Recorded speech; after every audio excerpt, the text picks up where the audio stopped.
Welcome, everyone. One of the best ways to prepare for the IELTS speaking test is to see it in action. That's exactly what we're doing today with this complete mock test from Spinta. As you listen, think about what the candidate does well and where they could improve. Afterwards, we'll compare notes with a full performance breakdown. Let's begin. Good morning. My name is Mr. Collins. Can you tell me your full name, please? Good morning. My name is Aisha Khan. You can call me Aisha. I am originally from Lahore, but I live now in a different city for work. Where are you from originally? I am from Lahore, which is a big city in Pakistan. It is known for its food, history, and old buildings. I lived there until I finished university. And then I moved to another city because of job opportunity. Do you live with your family now or alone? At the moment, I live with a friend in a small apartment. My family still live in Lahore. I visit them when I can, maybe every 2 months or so. Living apart from family was difficult at first, but I have become used to it. Tell me about your hometown. What do you like most about it? What I like most about Lahore is the sense of history and the food culture. There are old gardens and forts, and the streets are full of life. Also, the festivals are very colorful. When I was a child, my grandparents used to take me to the old bazaars, and I have many fond memories there. Now let's talk about work or study. Do you work or are you a student? I work as a project coordinator for a small tech company. My job is mainly organizing teams, communicating with clients, and making sure projects finish on time.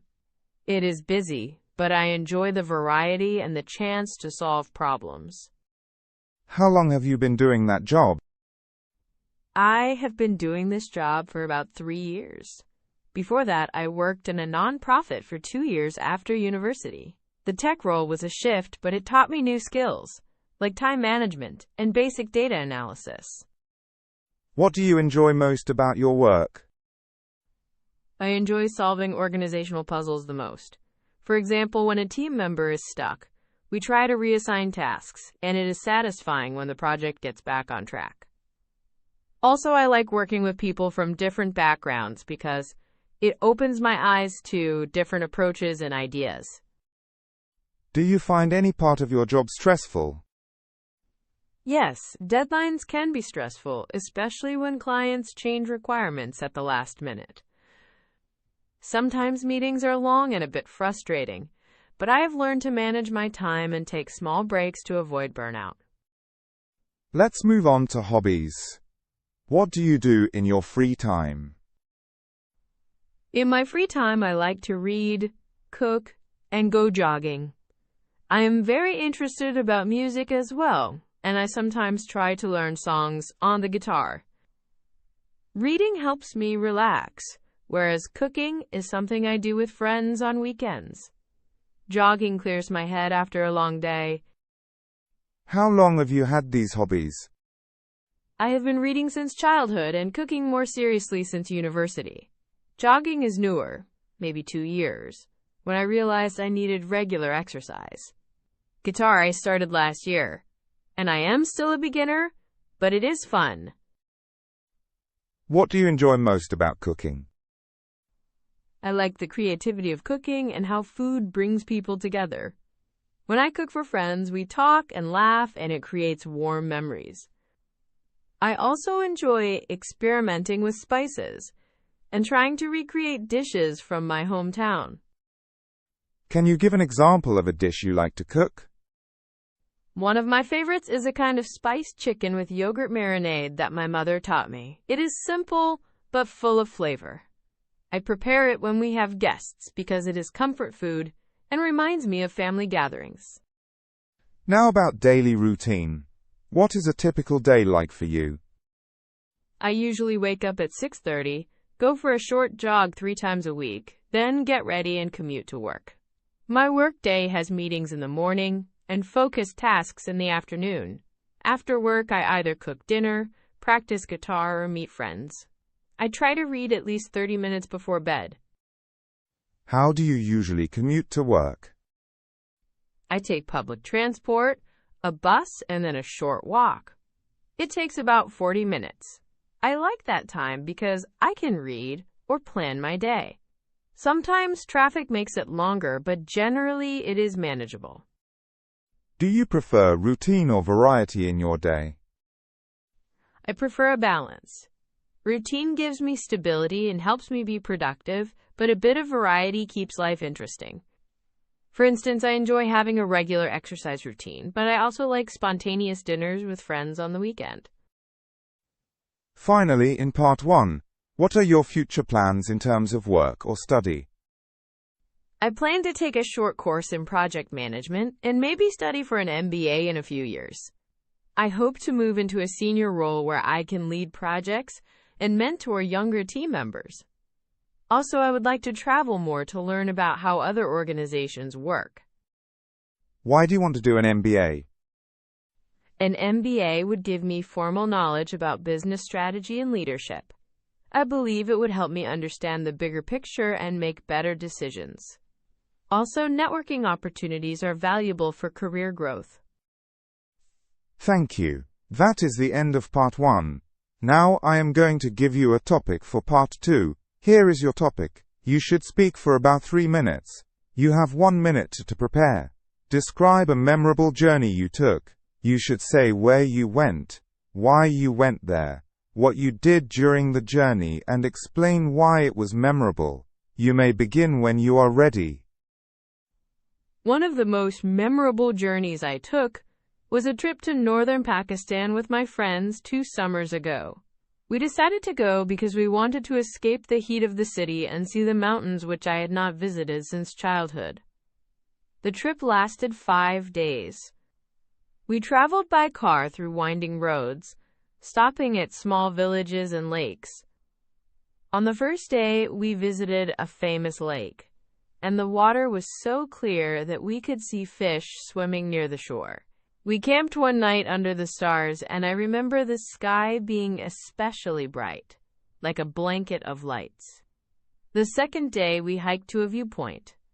It was tiring, but when we reached the top, the panorama of peaks and valleys made the effort worth it. We took many photos, tried local food like roasted corn, and had long conversations by the campfire. What made the journey memorable was not only the scenery, but the company and the sense of freedom. One evening, one of my friends shared stories from childhood, and we laughed a lot. At that moment, I felt very close to them. Also, there was a moment when our car broke down on a narrow road, and we had to help push it to a safer spot. It sounds stressful, but it turned into a team effort and became part of the adventure. The trip reminded me of the value of simple pleasures, fresh air, good company, and the satisfaction of reaching a viewpoint after effort. If I would have known how beautiful the place was, I would have went there earlier, but I am grateful we made the journey when we did. That trip encouraged me to travel more and to take time from work to recharge. Right, thank you. Could you tell me which part of that trip you enjoyed most and why? I enjoyed the night under the stars the most because it felt peaceful and intimate. There were no city lights, only the sound of wind and distant water.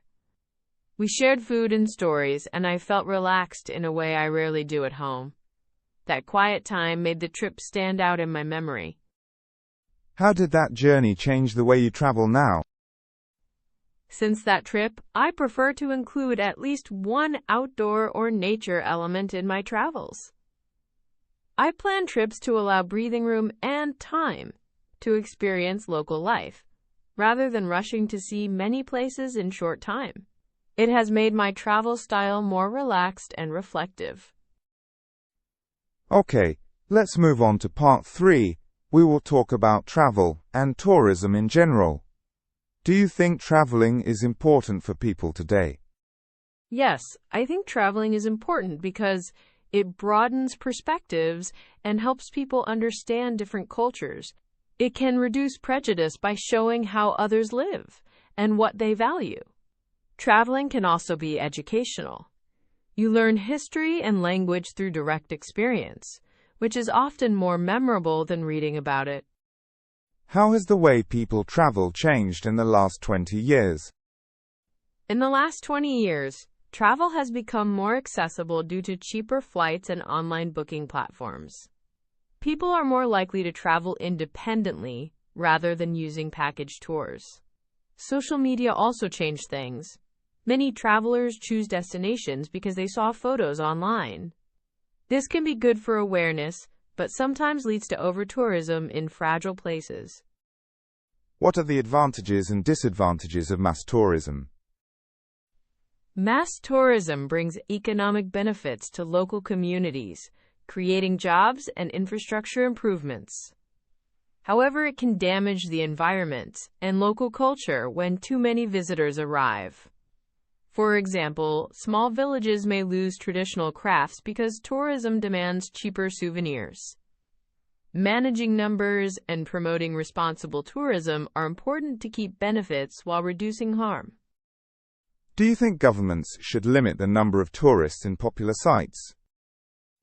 Yes, in some cases limitations are necessary to preserve natural or historic sites.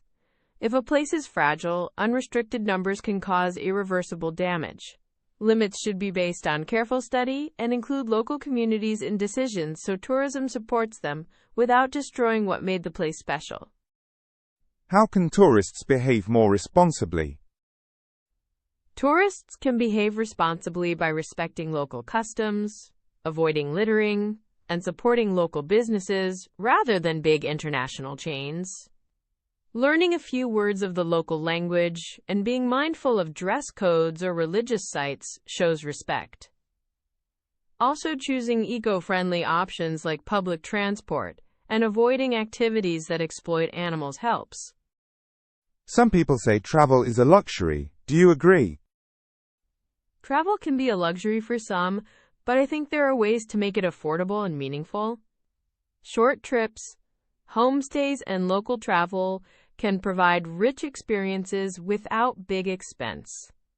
Of course, long-distance travel requires resources, so not everyone has equal access, and that is something societies should consider when promoting cultural exchange. How do you think technology will change travel in the future? Technology will continue to personalize travel and make planning easier, with apps that suggest itineraries and real-time translations. Virtual reality might let people preview destinations, which could help planning or even replace some travel for those who cannot physically go.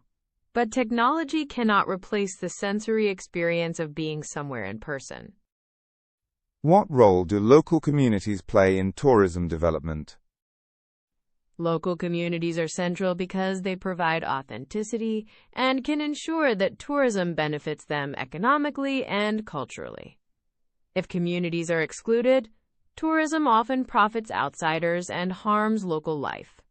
Involving locals in planning, offering training, and protecting cultural rights leads to more sustainable tourism. Do you think people will travel more or less in the next decade? I think overall travel will increase as middle classes grow in many countries and transport becomes more affordable. But there will also be changes in how people travel, with more emphasis on sustainability and slower travel, so maybe more trips, but different types of travel. Thank you. That is the end of the speaking test. Do you have anything you want to add? No, thank you. It was good to talk about these topics. I enjoyed remembering the journey and thinking about future plans. Right. Thank you very much. That is all. The candidate demonstrated Band 7.5 level performance. Notable grammatical or vocabulary errors included saying, "I am very interested about music," instead of, "I am very interested in music," saying, "If I would have known, I would went there," instead of, "If I had known, I would have gone there," and saying, "I have been lived there for 5 years," when it should be, "I have lived there for 5 years." These errors appeared occasionally across the test.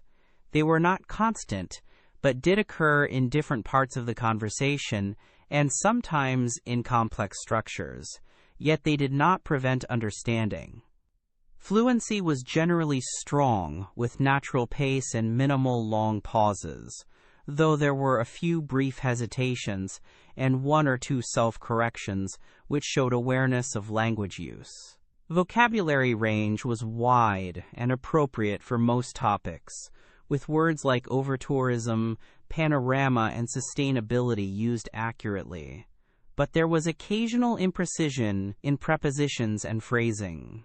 Grammatically, the candidate handled a variety of complex structures well, using conditionals and relative clauses, but showed weakness with some multi-clause conditionals and past perfect forms.